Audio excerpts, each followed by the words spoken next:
ज़्यादा समय न लेते हुए अपने सम्मानित मुख्य अतिथि जी को मंच पर बुलाना चाहूंगा। प्रेमलाल जी, कमांडेंट ITBP, कि वो मंच पे आए और आज इस बाल सभा कार्यक्रम में हमारे बच्चों को अपने विचार और अपना अनुभव व्यक्त करेंगे। माननीय मुख्य अतिथि।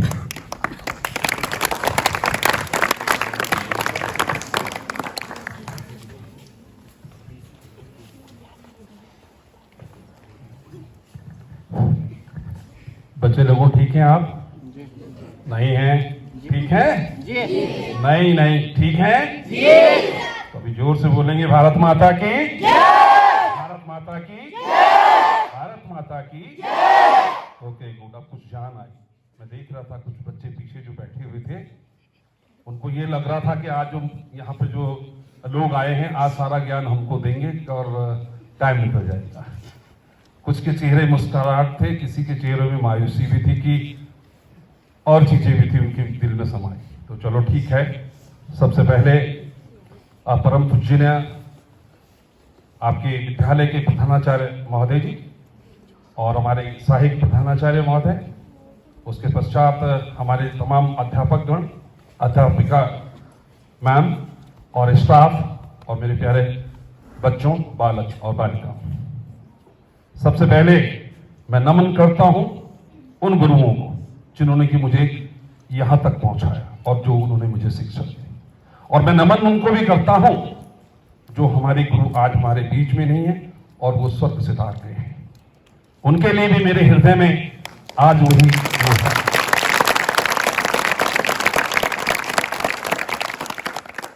आपने मुझे और मंच पे विराजमान भाई राज सिंह जी, भाई वीरेंद्र सिंह जी, आप सभी ने हमको बुलाया, उसके लिए भी मैं आपकी जो यहाँ पर कमेटी है उसका भी आभार व्यक्त करना चाहता हूँ और उनको धन्यवाद अर्पित करना चाहता हूँ कि जिन्होंने कि ये भारत सरकार की बाल सखा मंच था उस कार्यक्रम का जो यहाँ पर आयोजन किया है। और आज अब मैं यहाँ नहीं हूं, मैं आपकी जगह बैठा हूं। मेरी बात समझ में आई? मैं कहां बैठा हूं? अभी आपके साथ बैठा हूं, क्योंकि आज से 48 साल पहले मैं भी वहां बैठता था।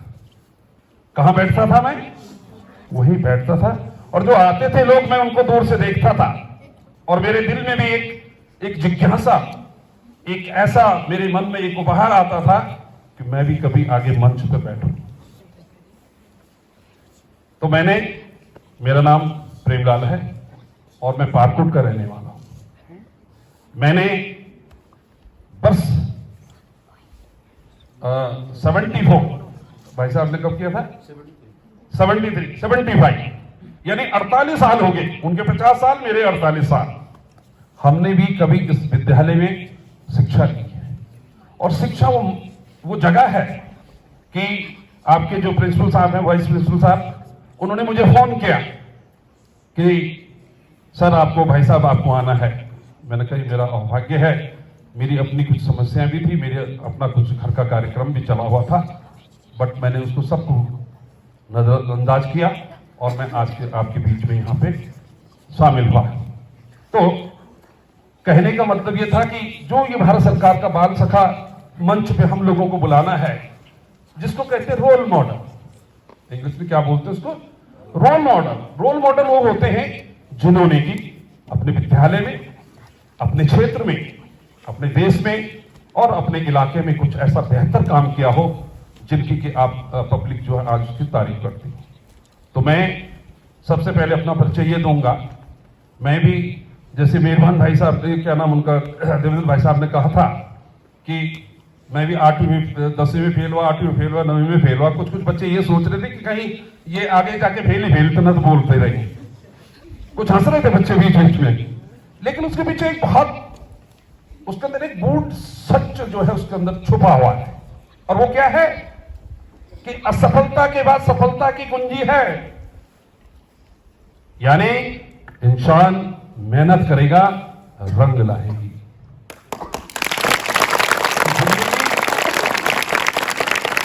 जिंदगी तेरी पनाह में बैठा हूं मुसाफिर, न उस हुस्न की तू तारीफ कर मेहनत रंग लाएगी इन हुस्न वादियों में जो तू पनप रहा है इन घटाओं में। यानी काम बेहतरीन करना है। और हमारे पास काम क्या है? आपके पास, मेरे पास, आपके पास एक पढ़ना और शिक्षा। और शिक्षा एक ऐसा आभूषण है, शिक्षा एक ऐसी कला है, एक ऐसी आयाम है, वो कभी कम नहीं होता। धन कम हो जाएगा, बल कम हो जाएगा, लेकिन शिक्षा एक ऐसा इन्वेस्टमेंट है, आपको जीवन तक उसका ब्याज मिलता रहेगा। लेकिन वो तभी है जब आप पढ़ेंगे। पढ़ने के साथ में गुणना भी है, खाली पढ़ना नहीं। मैं आपको अपना परिचय कर रहा था कि जब भाई मैं वीरेंद्र सिंह जी ने कहा, मैंने भी बहुत धक्के खाए। और इंसान ठोकरे लगने के बाद समझता है, और वो इंसान नहीं जिसको कि ठोकर नहीं लगी वो समझता भी नहीं है। मेरी बात समझ में आई बच्चों? यानी आप मेहनत करोगे, आप अपना व्यस्त दोगे, आपका रिजल्ट हमेशा 100% रहेगा। तो मेरा गांव पारकोट में है। मैंने नायब तहसीलदार का टेस्ट दिया था, और उन दिनों हमारा उत्तराखंड नहीं था। जब सन 74 की बात हो रही तो हम उत्तर प्रदेश के अंतर्गत आते थे। उसके बीच में मैंने सब इंस्पेक्टर का डायरेक्ट कमीशन दिया था, वो भी मेरा रिजल्ट नहीं आया। तो मैं एनडी जो तहसीलदार का जो मेरा इंटरव्यू होना था लखनऊ में होना था। हमारी राजधानी कहां थी? लखनऊ थी। मेरे पिताजी ने ये केन तरीके से मेरे लिए 200-400 रुपए खर्च करके और बोला, बेटा तुम तहसीलदार की टेस्ट के लिए जाओ, लेकिन पास होके आना। मेरी 2-4 दिन से प्लानिंग भी चली हुई थी। इसके बीच में मेरा सब इंस्पेक्टर का रिजल्ट आ गया।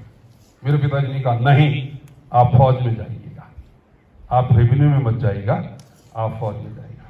मैंने कहा पिताजी क्यों? बोला नहीं, फौज में बहुत आनंद होता है। हर फौज में हम सुनते हैं कि मिलिट्री या आर्मी पैरामिलिट्री बहुत अच्छी चीज है। हम चल दिए, फिर वहां ज्वाइन कर दिया। 2 साल सब इंस्पेक्टर मेरा दिल्ली में रहा। उसके बाद मैंने अपना डिपार्टमेंट जो हमारा कमीशन होता है वो दिया, और फटाक से मैं 2 साल के बाद जो है असिस्टेंट कमांडेंट डायरेक्ट हो गया मैं। और 3 स्टार बिना हमने वहां लगाया, जिसको हम DYSP का असिस्टेंट कमांडेंट। उसके पश्चात फिर हमने जो ये फौज की जो दौड़ है, उस दौड़ में हमने भी दौड़ना शुरू कर दिया और पीछे मुड़ के नहीं देखा। और आपको बता दूं, जो हमारे बच्चे, अभी मेरी बेटी ने जो है उसने PhD किया एग्रीकल्चर से, तो उसकी जो किताबें हैं इतनी मोटी किताबें थी कि मैं बोलता ही पढ़ती कब है इतनी। तो मेरी किताबें भी उससे कम नहीं थी, फौज की किताबें, कि मैं भी PhD कर लेता। लेकिन हम फौज में गए, वहां की PhD करना भी बहुत मुश्किल होता है। उसके पश्चात जब मेरी नौकरी लग गई, घर रूटीन में चलने लग गया, 2 बेटा हो गए, 2 बेटी होगी, आज 2 पोते हैं, 2 पोती है, और भगवान की दया से सारा चल रहा है। तो जिंदगी कहां से शुरू होती है? जिंदगी एक सही आयाम में, अगर आप मानो कि जैसा हमारा रोटी कपड़ा मकान हमारी मूलभूत आवश्यकता है, उससे ज्यादा कहीं अधिक हमारी क्या है? क्या है? कोई एनीबॉडी? शिक्षा। उससे ज्यादा जरूरत क्या है? शिक्षा।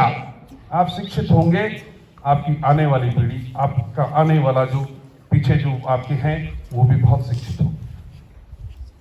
फिर मुझे जो है उन्हीं दौरान मैं डिप्टी कमांडेंट बना, मुझे बाहर जाने का मौका मिला, और श्रीलंका में मैंने एज ए ऑफिसर कमांडिंग वहां पे काम किया, कोलंबो में।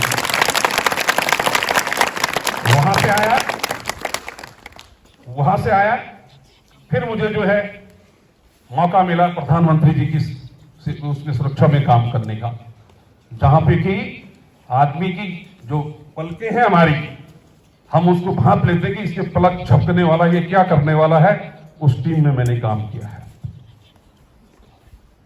उसके पश्चात मुझे मौका मिला हमारे भारत रत्न महामहिम श्री अपने APJ अब्दुल कलाम जी, उनके साथ में काम करने का। और इससे पहले जब मैं श्रीलंका में था, कश्मीर में था, मुझे राष्ट्रपति प्रवर्धन से नवाजा गया उसी टाइम पे, और मैं एक अभिनेता का ऑफर था जिसको कि राष्ट्रपति का अवार्ड मिला।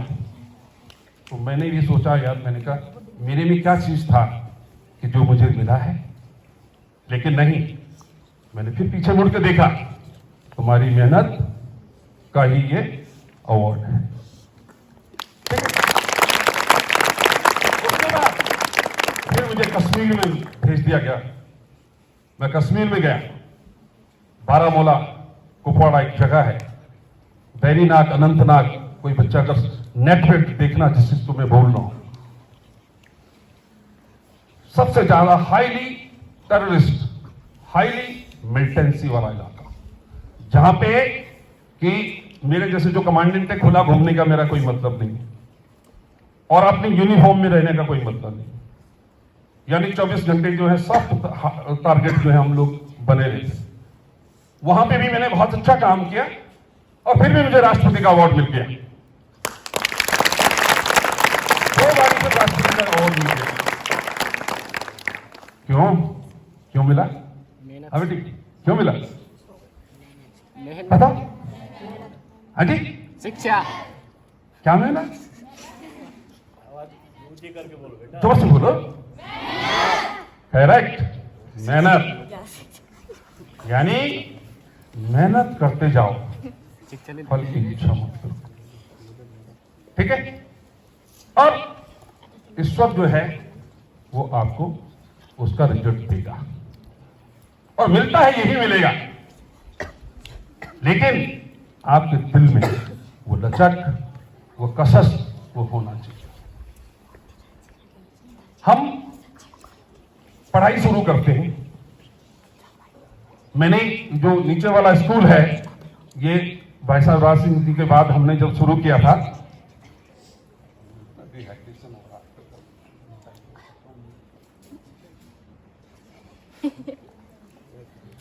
बच्चों में ज्यादा समय तो नहीं ले रहा हूं, कहीं आज ये सोचें कि ये पूरा ज्ञान हमको बांटने के लिए आ गए हैं, ऐसा तो नहीं है? Okay, go ahead. तो पढ़ाई शुरू की। ये आपका जो विद्यालय नीचे वाला है, हमने इसके पत्थर ला रखे कंधों में। क्या ला रखे हैं? और कहां से? ये क्या ऊपर क्या जगह है? नहीं, नीचे दमकुल से थोड़ा बीच में जगह है। हाँ, मतलब हाँ, पकड़े सही है। आई फॉरगेट, 48 साल 50 साल होने वाले हैं। तो इसकी नींव हम लोगों ने भी इस पे काम किया है। हमारा जो गेम पीरियड होता था, यही होता था कि स्कूल की वजह क्या थी, हमारे शिक्षा के यहाँ पे जो थे इंफ्रास्ट्रक्चर नहीं था, स्कूल नहीं थे हमारे यहाँ। एक हमारा ये 8वीं तक विद्यालय यहीं पे था, 5वीं तक जो धारी के नीचे था, और पहले इसे नागराजा धार के नाम से जाना जाता था। आज सरकारी जो गजट्स में है वो धारी के नाम से जाना जाता है। तो बच्चों, हमने भी इस पे काम किया और ये इसकी बुनियाद रखी यहाँ पे, जहाँ पे आज हम बैठे हैं और आप बैठे हैं।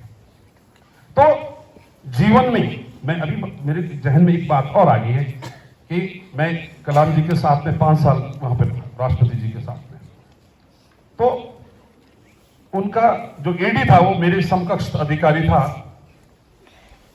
तो आप नेट पे भी ढूंढना उसको, कहीं आपको मिलेगा, कहीं पे कलाम जी के जीवन के बारे में मिलेगा। और मेरे ख्याल राज सिंह भाई साहब के पास तो मेरी फोटो, मेरे घर में जाओगे तो जैसे पूरा ऐसा बना हुआ है कि सबका एक गैलरी बनी है फोटो के साथ में, कलाम जी के साथ में, वाजपेयी जी के साथ में, मनमोहन सिंह जी के साथ में भी, मोदी जी के साथ में भी, सारा एक फोटो गैलरी बना है कि जहां जहां मैंने काम किया। दिल में फक्र होता है, कभी दिल को शांति मिलती है कि मैंने काम किया है कुछ, उसका रिजल्ट। तो मैं याद कर रहा था 1958 हमारे जो राष्ट्रपति जी थे महामहिम श्री अब्दुल कलाम जी, एपीजे अब्दुल कलाम जी, उन्होंने जो है पायलट का टेस्ट, पायलट जो जहाज को उड़ाता है वो दिया। वैकेंसी कितनी थी? 9। और सिलेक्ट कितने होने थे? 8 आदमी। कितने? नहीं, वैकेंसी कितनी थी? 8। और सिलेक्ट कितने होने थे? 8। और उनका नंबर कितना था? 9। अब वो ये कर रहे थे कि कोई या तो मेडिकल में फेल हो जाए या कोई ये इनके इन तरीके से रिजेक्ट हो जाए, मेरा नाम आ जाए। अब वो कहते हैं कि कोई रिजेक्ट ही नहीं हुआ और मेरा सिलेक्शन नहीं हुआ उसमें। उनका राष्ट्रपति जी का जो हमारे बात में बने, उनका सिलेक्शन नहीं हुआ। उन्होंने कहा ठीक है, ये तो जहाज उड़ा रहा है, मैं ऐसी चीज बनाऊंगा कि जिसको सब दुनिया देखे। और आपने देखा होगा कि हिंदुस्तान ने जो हमारा ये परमाणु प्रशिक्षण किया हमने पोखरण में, पूरा दुनिया को क्या मालूम चल गया कि हमारे हिंदुस्तान की क्या कैपेसिटी है। तो ये ऐसी चीजें मैं मंच में शेयर नहीं करना चाहता था। तो उन्होंने लिखा अपनी जीवनी में कि मैंने हार नहीं माना, हार नहीं माना। मैं पायलट नहीं, जहाज नहीं उड़ाया, लेकिन आज वो मिसाइल मैन के नाम से जाने जाते हैं। तो कहने का मेरा तात्पर्य ये है कि अगर जीवन में कहीं पे हमको असफलता मिलती है, असफलता के बाद सफलता है, लेकिन आपने एक गांठ बांध देना है। टाइमिंग, समय का जो चक्र है, जो उसकी धुरी है, वो चलती है और वो कहती है कि कल दोबारा नहीं आएगा। यानी tomorrow will not come back again। क्या बोलता है? कल नहीं आएगा, वो समय निकल गया जो आपके हाथ से आज आपने इसको निकाल दिया। हम जब पढ़ते थे तो बहुत गरीबी की हालत थी, आप भी, मैं भी, सब भी मिडिल क्लास फैमिली के। आज तो उस प्रभु की कृपा से, वो क्षेत्रपाल देवता और घनियाल देवता की कृपा से मेरे पास वो उसकी मेरी पे उनकी बड़ी वो रही, मेहरबानी रही है। और मैंने कभी दिल में ये महसूस, इंसान को एक चीज मुझे जहन में आई है, कभी घमंड, कभी अपने को सुपर, कभी नहीं। जितना आप शालीनता, जितना आप नम्रता आपके शरीर के अंदर होगी, इंसान आपका पीछा करेगा।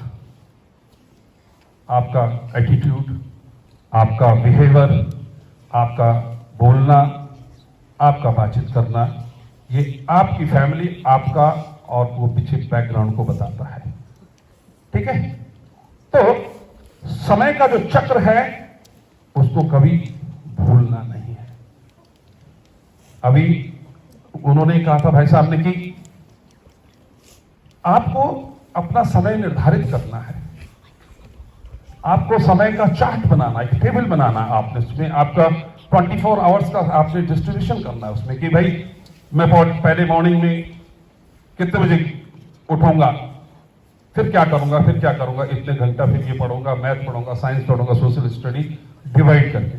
और एक चीज सफलता की कुंजी, नोटबुक। क्या चीज?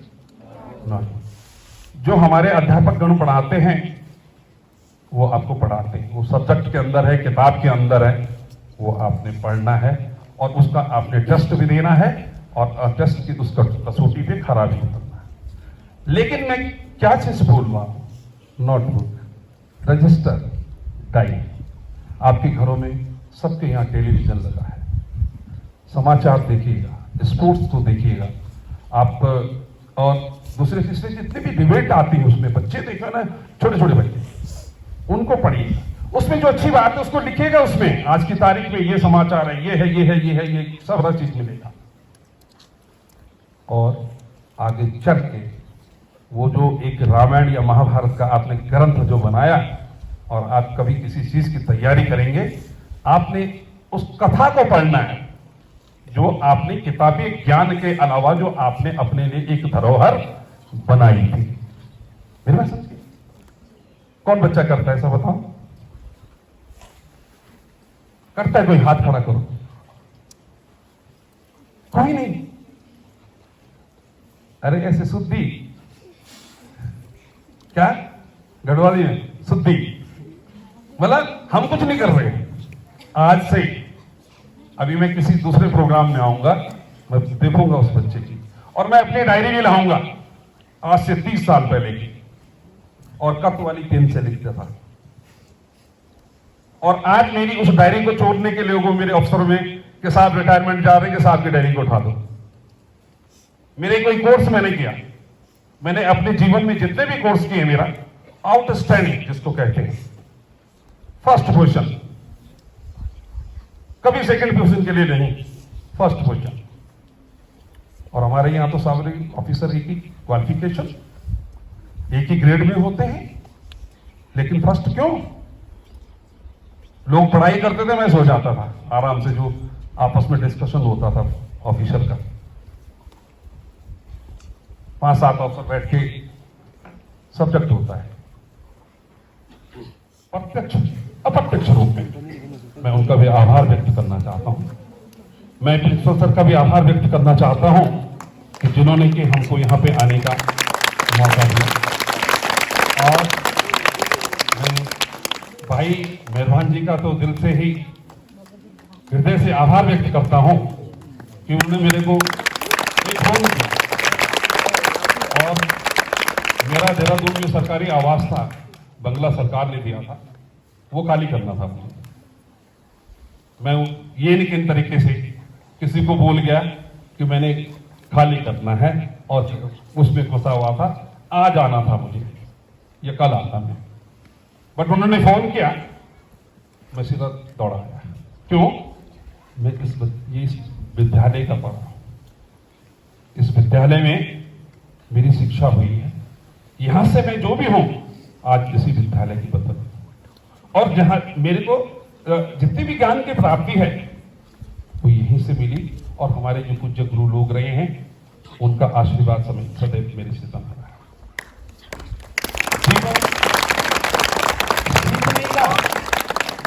सीखने का कोई लिमिट नहीं, नो लिमिट फॉर लर्निंग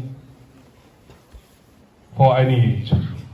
किसी भी उम्र में सीखने की, बुढ़ा भी हो जाएगा आदमी, वो कुछ ना कुछ सीखता है। और एक इंसान, उसको कहते हैं बहुत बेहतरीन अच्छी बात है, उसको सुनो, अपने जहन में निकाल रखो, और जो खराब बात है उसको दूसरे कान से निकाल दो। अगर आप उसको स्टोर करते रहेंगे तो आपका मोबाइल क्या हो जाएगा? हैंग हो जाएगा। मोबाइल कौन सा? दिमाग का मोबाइल हैंग हो जाएगा तो काम नहीं करेगा। क्लियर? दूसरी बात, मोबाइल पे फिर बात आ गई, साइंस बहुत तरक्की कर रहा है, टेक्नोलॉजी बहुत वो कर रही है। मैं श्रीलंका में था तो मेरी वाइफ बोलती थी कि वो चिट्ठी आती थी ना, तो विदेश से आती, तो मिनिस्ट्री ऑफ एक्सटर्नल अफेयर्स के थ्रू हमारी डिप्लोमेटिक बैग होता है, थैला होता है, तो मेरे पासपोर्ट के लिए चिट्ठी कहां श्रीलंका से आएगी, वो बाया दिल्ली, बॉम्बे, कलकत्ता, मद्रास होते हुए आएगी, और तब जाके कीर्तिनगर में जाएगी पोस्ट ऑफिस में, वहां से फिर भाग, वो थे हमारे क्या नहीं बोलते थे, प्रेम सिंह चरण, तो उनके यहाँ, और उन्हीं के घर में एक टेलीफोन था लगा हुआ, लैंडलाइन, और एक टेलीफोन कहां था लगा हुआ? थापली में। किसके यहाँ? ये चाकम पुरुषोत्तम भाई साहब नीचे हैं, राधे, क्या नाम पूरा बोला है? राधे कृष्ण जी, उनके घर में था। तो मेरी घरवाली सवेरे आ जाती थी वहां पर कि साहब का फोन आएगा, लाइन ही नहीं मिल रही, 4 घंटे 6 घंटे हो गए, लाइन ही नहीं मिल रही। और आज फटाक से लगाओ कॉल, अमेरिका बात करो, अमेरिका से वीडियो कॉल करो, ठीक है? जितने फायदे किसी चीज के हैं उतने उसके नुकसान। आपके बच्चों के पास अभी जब कोरोना हुआ था, सरकार ने मुहिम चलाई थी और आपको मोबाइल भी दिया और घर से आप दिया, करेक्ट। तो दिया तो आपने मोबाइल से पढ़ाई लिखाई की क्या? नहीं की? क्यों? मोबाइल मिला नहीं जी? है? मिला तो क्या किया मोबाइल का? उसमें टिकटॉक वीडियो बनाते रहे और गाने सुनते रहे। ये देखो जो कर रहे थे खुश हो रहे हैं। No, okay, good. Because mobile is such a instrument, you can find everything inside of the mobile. जिस बंदे ने उसको बनाया है, क्या दिमाग रहा होगा, क्या सॉफ्टवेयर चल रही उसमें। दुनिया की आज कोई भी चीज सब गूगल के अंदर डाल रखा है। मेरा बेटी का बेटा है तो 10th में है, देवभूमि पब्लिक स्कूल में पढ़ता है, तो मैं नहीं देता उसको मोबाइल, लेकिन वो फिर भी उठा लेता है, बोलता कि नाना मुझे मोबाइल पे काम करना है। इस मोबाइल के अंदर इतना ज्ञान है, अगर आप इसका सदुपयोग करोगे, मैं बोल रहा हूं कि आप भूल जाओगे दुनिया को। और अगर आपने गाने सुनने हैं किसके, गढ़वाल के, हिंदी, इंग्लिश, जो भी है, हाँ बोलो बोलो बेटा। देखो आज हम आपके बीच में बाल सखा हैं जी, नरेंद्र सिंह के, करेक्ट, बहुत बड़ी हस्ती हमारे बीच में, हमारे गढ़रत्न के नाम से उनको जाना जाता है, बहुत है। कोकिला उनकी वाणी में सरस्वती का बाण है बसी हुई, ठीक है। तो मोबाइल को भी उसको पकड़ के नहीं रखना है, बहुत खराब चीज है। अभी मैं रिटायरमेंट से पहले मैं एक बोर्ड में था, एससीसी का बोर्ड था, जिसमें बॉयज और गर्ल्स का मैं पीओ था देहरादून में। पूरा हिंदुस्तान के बच्चे वहां अपीयर हो रहे थे। 78% बच्चे आउट मेडिकल में। क्यों? वो जो मोबाइल है ना, सबकी आंख खराब, सबकी आंख खराब। तो इसको चपट के नहीं रखना, जिससे इससे ज्ञान लेना है, ज्ञान लीजिएगा और बंद कर दीजिएगा, ठीक है। तो बच्चों बहुत कुछ हमने बोल दिया है, ठीक है। अगर मेरी अल्फाज में कहीं पे आप लोगों को ठेस तो नहीं पहुंची? नहीं सर। कि हमें ऑन क्या बोलते उसको, OTW, है ना, ठीक है। वर्क विदाउट, क्या है OTW?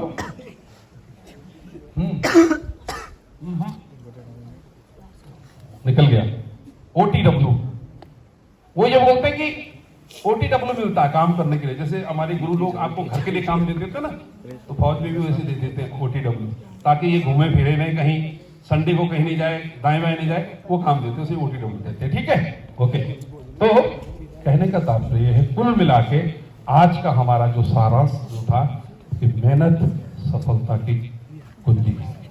आप मेहनत करोगे, आप कल मेरी जगह पे भाषण दोगे और आप मेरी जगह लोगों को भी 2 घंटे तक बोर करोगे। ऐसा तो नहीं है? ओके, तो मैं यहां पर अपनी वाणी को विराम देने जा रहा हूं। एक बार आप सभी का पुनः हृदय की गहराई से आपका आभार व्यक्त करता हूं और ईश्वर से कामना करता हूं यहाँ पर स्टाफ लोग जो यहाँ पर काम कर रहा है, वो ईश्वर उनकी सेहत पे मेहरबान रहे, उनकी सेहत ठीक रहे, उनका परिवार कुशल रहे, और आप जैसे जो देश के लिए जो कोई अगर कोई तबका जो काम कर रहा है और जो किसी तबके की जो भूमिका है, वो हमारे गुरु लोगों की है। क्योंकि गुरु बिना ज्ञान गुरु नहीं गुसाई, ठीक है, कि बिना गुरु के कोई ज्ञान नहीं मिलता, ठीक है। तो आज के लिए ये काफी, और जो मैंने कहा उसको अमल करना है। धन्यवाद, शुक्रिया, जय हिंद।